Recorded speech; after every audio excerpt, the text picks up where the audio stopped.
ऐसा बाप नहीं चाहिए। एक बड़े शहर में रतनलाल अपनी बेटी संध्या और छोटे बेटे कुणाल के साथ रहता है। रतनलाल बहुत गरीब है और शराबी किस्म का आदमी है। वो रिक्शा चलाकर अपना जीवन यापन कर रहा है। रतनलाल एक अधेड़ उम्र के आदमी योगेश्वर को कभी कभी अपनी रिक्शा से मार्केट या मंदिर छोड़ता है और कभी कभी बाजार से उसका सामान भी ले आता है। एक दिन रतनलाल योगेश्वर से कहता है, साहब, आपके पास गाड़ी है, फिर भी आप कभी कभी रिक्शा से क्यों जाते हो? इन शहर की गलियों को आराम से देखना मुझे बहुत पसंद है। ठीक है साहब, मैं चलता हूँ, कल फिर आऊंगा। अरे रतनलाल, रुको तो। मैंने सुना है कि तुम अपनी बेटी को कुछ पैसों के बदले किसी को दे रहे हो। अब अभी किसी को बेचे नहीं तो क्या करे साहब। एक छोटा बेटा है, उसको पढ़ाना भी है, उसकी देखभाल भी करनी है, और अगर मैं बेटी को घर में रखूंगा तो उसकी शादी कैसे करूंगा साहब। तुमको कितने पैसे मिल रहे हैं? अब 50,000 साहब। देखो, मैं तुमको पूरे 20 लाख रुपए देता हूँ। तुम अपनी बेटी संध्या को मुझे दे दो। हैं? 20 लाख? धन्यवाद साहब, धन्यवाद। मैं कल यूं से आपके पास छोड़ जाऊंगा साहब। अगले दिन रतनलाल संध्या को हमेशा के लिए योगेश्वर के यहाँ छोड़ आता है और बदले में 20 लाख रुपए लेकर घर आ जाता है। रतनलाल जिंदगी में पहली बार इतने पैसे पाकर बौखला गया। उसने एक अच्छा घर लिया। कुणाल, अब हमें कोई चिंता नहीं है, तू अब अच्छे से पढ़, खूब मन लगाकर पढ़ाई करना। पापा, मुझे पढ़ाई करना अच्छा नहीं लगता। अरे तूने अगर ज्यादा बकवास की ना तो बहुत मारूंगा। कल से तू अच्छे स्कूल में जाएगा तो जाएगा, हाँ बस। कुणाल का एडमिशन एक अच्छे स्कूल में हो जाता है, लेकिन आए दिन स्कूल से शिकायत आती ही रहती है। 10 साल बाद एक दिन प्रिंसिपल मैडम रतनलाल को स्कूल में बुलाती है। रतनलाल, आपका बेटा कुणाल बहुत आवारा हो गया है और ये बिल्कुल भी पढ़ाई नहीं करता है, बल्कि उसका दिमाग गलत कामों में जा रहा है। अब मैं उससे बात करूंगा मैडम। ठीक है, आज ये आखिरी मौका है, अगली बार तो मैं उसे स्कूल से ही बाहर निकाल दूंगी। रतनलाल घर आ जाता है और कुणाल से कहता है, कुणाल बेटा, मैं तुम्हारे ऊपर इतना पैसा लगा रहा हूँ, फिर भी तुम स्कूल में सही से क्यों नहीं पढ़ते हो? आप तो रहने ही दीजिए, मैं सब जानता हूँ कि ये पैसा कहाँ से आया है। और वैसे भी अब ये पैसा मेरा है, मेरा जो भी मन होगा मैं करूंगा। आज के बाद मैं कभी स्कूल नहीं जाने वाला। रतनलाल को अपनी बेटी की याद आती है और वो रोने लगता है। 5 साल बाद कुणाल एक दिन एक लड़की को शादी करके घर ले आता है।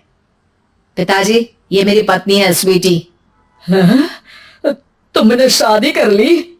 हाँ, शादी कर ली मैंने, दिखाई नहीं दे रहा। और अब से आप फिर से कमाना शुरू कर दो, बहुत बैठ कर खा लिया। कुणाल, तुम इस बुड्ढे को घर में क्यों रख रहे हो? देखो ना, ये शराब पीता है, इसे घर से बाहर निकाल फेंको। अरे स्वीटी, ये मेरे पापा है, कैसे बाहर निकाल दूं? और वैसे भी घर में कोई तो चाहिए ना काम करने वाला, नौकर समझ कर रख लो। इस बुड्ढी को तो घर से बाहर निकाल कर ही रहूंगी मैं कब तक इसके लिए खाना बनाऊंगी। स्वीटी एक दिन घर के बाहर पार्क में अपनी दोस्तों के साथ बैठी होती है। तभी वो रतनलाल को बुलाती है। पिताजी, मेरे कमरे में मैं अपना फोन छोड़ आई हूँ, जरा ला कर तो देना। हाँ जरूर, अभी लेकर आता हूँ। रतनलाल फोन लेकर आ जाता है। कुछ समय बाद स्वीटी के फ्रेंड्स भी चले जाते हैं। स्वीटी अंदर आकर शोर मचाती है। चोर चोर! कहाँ है चोर? मुझे तो यहाँ कुछ नहीं दिख रहा। अरे ये अलमारी खुली पड़ी है, जरूर किसी चोर ने ही खोली होगी। अरे कौन आया था यहाँ? यहाँ तो पिताजी आए थे बस। अरे बहू, मैं चोर नहीं हूँ। मुझे तो आप पर अब बिल्कुल भी विश्वास नहीं है पिताजी, क्योंकि जब आप पैसे के लिए दीदी को बेच सकते हो तो आप चोरी भी तो कर ही सकते हो। अरे लेकिन वो सब तो मैंने तेरे भले के लिए किया था ना। मैं तो कहती हूँ कि हमें इनके कमरे की तलाशी लेनी चाहिए। तुम बिल्कुल सही कह रही हो, चलो। स्वीटी और कुणाल दोनों रतनलाल के कमरे की तलाशी लेते हैं और उन्हें वहां स्वीटी की ज्वेलरी और पैसे मिल जाते हैं। मैं तो पहले ही जानता था कि चोर आप ही हो। निकल जाओ मेरे घर से और दोबारा अपनी शक्ल मत दिखाना। रतनलाल आंखों में आंसू लिए घर से निकल जाता है।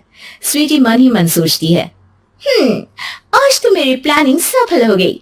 जैसा मैं चाहती थी ऐसा ही किया। और बड़ी आसानी से उस बुड्ढी को चोरी का इल्जाम लगाकर घर से भगा दिया। रतनलाल की हालत अब ज्यादा खराब हो गई और वो सड़क पर बैठकर भीख मांगकर खाने लगा। एक दिन वहां एक गाड़ी आकर रुकी और सड़क पर बैठे सभी भिखारियों को अपने सेंटर ले गई। एनजीओ की मालिक संध्या एक एक करके सभी को सुविधा मुहैया कराती है। तभी उसकी नजर रतनलाल पर पड़ती है। पिताजी, संध्या तू? पिताजी आपकी ये हालत कैसे हुई?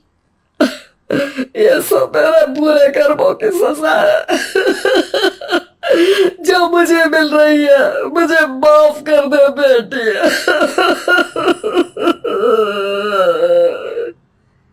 पिताजी, मैं आप पर बिल्कुल भी गुस्सा नहीं हूँ, क्योंकि आपने मुझे यहाँ भेजकर अच्छा ही किया। मेरी जिंदगी बदल गई। लेकिन ये सब हुआ कैसे बेटा? आप ये नए कपड़े पहनो, तब तक मैं योगेश्वर अंकल को बुला कर लाती हूँ। योगेश्वर अंकल? हाँ अंकल। योगेश्वर जी ने तुझसे शादी नहीं की थी? नहीं तो पापा, उन्होंने तो मुझे पढ़ा लिखा कर इस काबिल बनाया है कि मैं आज सबकी सेवा कर पा रही हूँ। रतनलाल पश्चाताप करके रोता रहता है। तभी योगेश्वर भी वहां आ जाता है। रतनलाल जी, आपकी ये हालत कैसे हुई इतने सारे पैसों के बावजूद भी? क्योंकि मैंने बेटे और बेटी में भेदभाव किया था। लेकिन आपने ये कैसे किया? मुझे ये जानना है, बताइए। सालों पहले जब संध्या छोटी थी, तब मैंने एक बार एक आदमी से तुम्हें बात करते हुए सुना था, जो कुछ पैसों में संध्या को तुमसे खरीद कर शादी करना चाहता था। मैं उस समय एनजीओ में बच्चों के लिए ही काम कर रहा था और मैं किसी भी लड़की की जिंदगी खराब होते नहीं देख सकता था। इसलिए मैंने अपने जीवन की कमाई का एक बड़ा हिस्सा तुम्हें दे दिया था। सच में कितना गलत था मैं। मुझे माफ कर दो। अब आप दोनों मेरे साथ घर चलो और आज मैं अपना सच्चा प्रायश्चित करना चाहता हूँ। योगेश्वर और संध्या रतनलाल के साथ घर जाते हैं। स्वीटी दरवाजा खोलती है। चोर भिखारी, तू फिर से आ गया? चल भाग यहाँ से बुड्ढे। ये घर तुम्हारे बाप का नहीं, मेरा है। बाहर निकलो यहाँ से। रतनलाल कुणाल और संध्या को घर से बाहर निकाल देता है। योगेश्वर जी, अब ये घर आपका है और अब आप यहाँ एक और एनजीओ खोल सकते हैं। शायद अब ये सच्चा प्रायश्चित है। संध्या अपने पिता के गले लग जाती है।